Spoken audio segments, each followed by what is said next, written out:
Hey guys, welcome. If you don't know, my name's Dee. If you already know, then you know it's Dee. Welcome to Dee's Village Studio. I like saying that, that's hilarious. Anyway, today I briefly want to talk about drinks in the Gambia.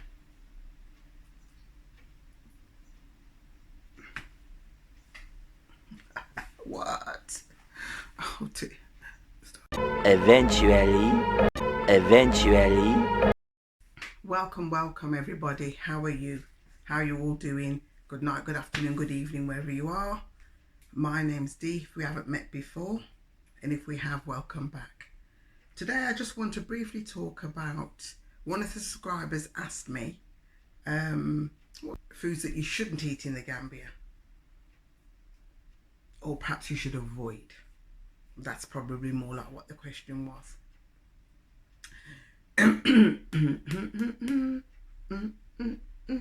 So I want to talk a little bit about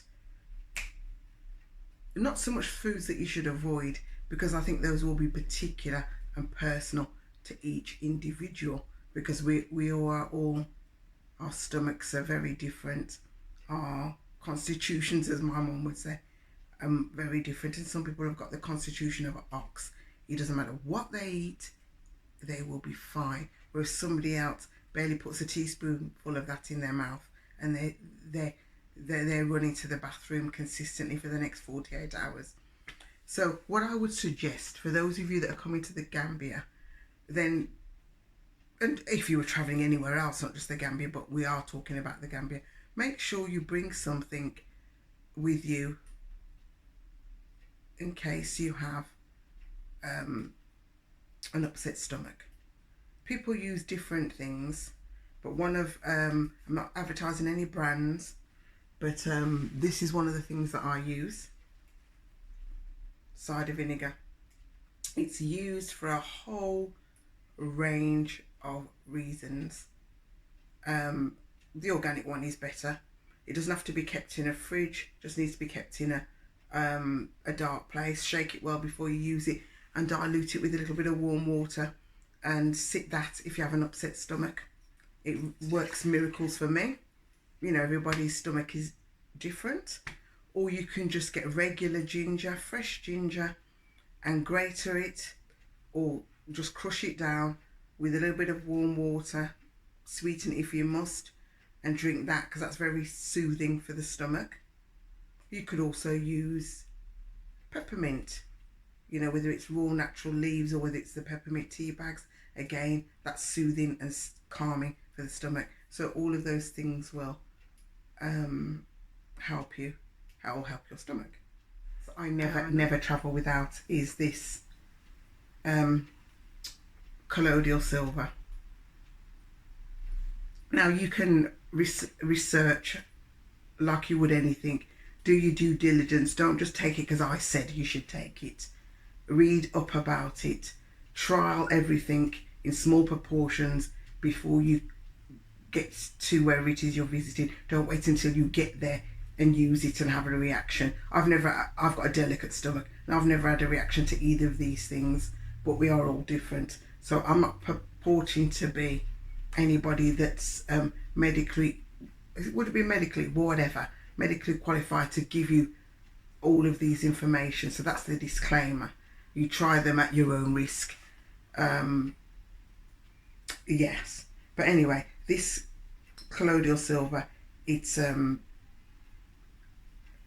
basically purified silver water, and it's in different particle types, and according to how many particles, ppms, are in it, will be according to how much it costs, because it can be costly. I mean, a bottle like this can cost you 30 to 40 quid, English sterling, can be less. And generally you only need a teaspoonful, but I always find that that's really good because it's a good antiviral, antifungal, and it's good for calming the stomach.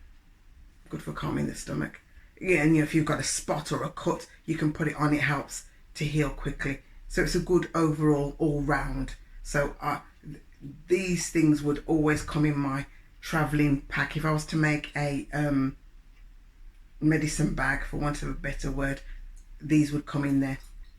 Also, I haven't got any at the moment. It's a thing in England, it's called slippery elm. It might be called something else in other countries. Basically, it's the bark of a tree, and it's chalky. It looks a bit like cornmeal, but not as fine and more chalky. And you add water to it, whether warm or cold, and it goes quite gloopy and sticks together. You can swallow that with water. That also helps your stomach. It binds everything together and stops that nauseous diarrhea type feeling. It doesn't stop it altogether, but it will combine things together. So slippery elm, that's another one. That's relatively inexpensive. You only need about half a teaspoonful. But again, you can get this from a lot of naturalists or herbalist type people who deal with using natural products, as opposed to going to the pharmacy and getting everything from the pharmacy. And I'm sure in Gambia you will find lots of leaves, barks, trees, but I don't know what the names of the are in Gambia. The local people will be best able to tell you that. So I can only tell you about the things that I use that you may or may not be familiar with.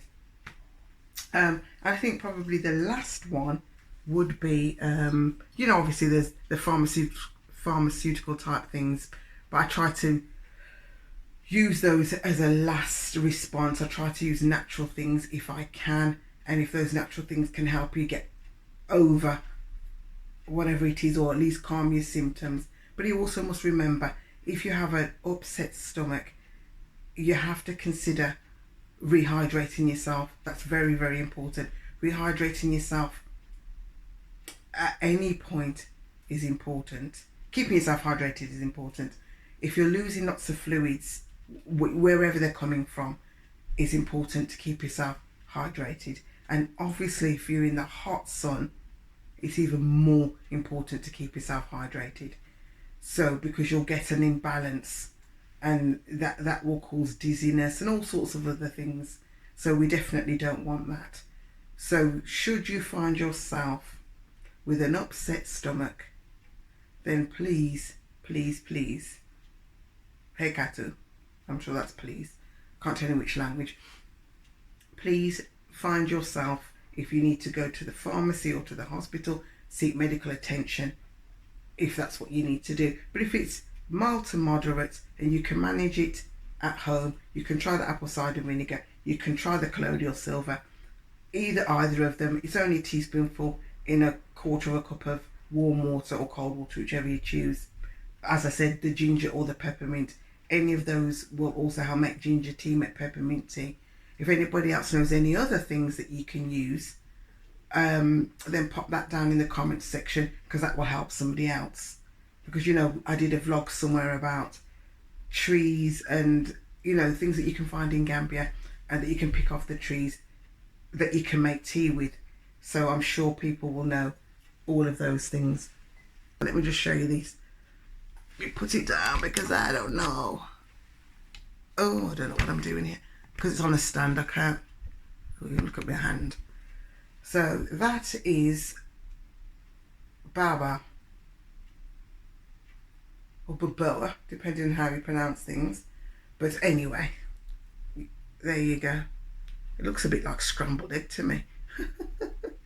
But it's, you know, it's, you crush it, you can crush it with a pestle and mortar. You can soak it. Just give me a second here. Oh.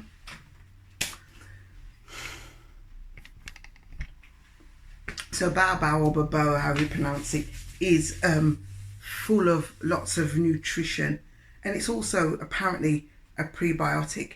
So, was it a probiotic? One of them ones.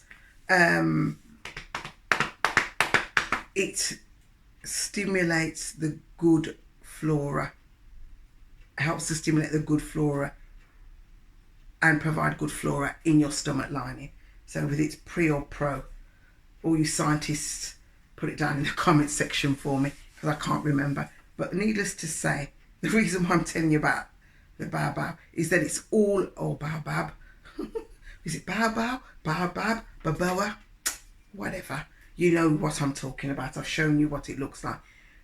That is grown all over the Gambia, and you'll find that people sell that as a drink. And I know a lot of people, if they say they have stomachache, they will either make that themselves or go to the store and purchase, well, not the store, but you know, somebody locally will be selling that on the street, or they sell it in shops and they'll drink that.